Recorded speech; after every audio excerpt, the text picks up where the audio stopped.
مفتی طارق مسعود نے انجینئر محمد علی مرزا کے حوالے سے نیو بیان کے اندر کیا کہا؟ سب سے پہلے آپ مفتی صاحب کا یہ بیان سنیں۔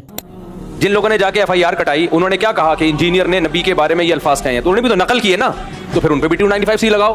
اور آج ہم انجینئر کو بھی ڈیفینڈ کر رہے ہیں کہ انجینئر نے اگر یہ کہہ دیا کہ عیسائی ہمارے نبی صلی اللہ علیہ وسلم کو معاذ اللہ نقل کفر دجال کہتے ہیں، تو اس پہ یہ اعتراض تو کیا جائے گا کہ عیسائی ایسا کہتے ہیں کہ نہیں کہتے۔ سمجھ میں آ رہی ہے بات؟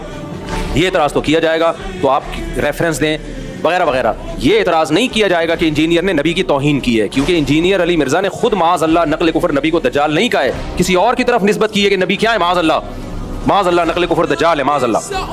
کسی اور کی طرف نسبت کرنے سے انسان توہین رسالت کا مرتکب نہیں ہو جاتا، 295C اس پہ نہیں لگتا۔ یہ جو 295C کا قانون ہے نا، یہ ایسا لگتا ہے کہ شدت پسند مولویوں کے ہاتھ میں دشمنی نکالنے کا ایک کھلواڑ بن چکا ہے۔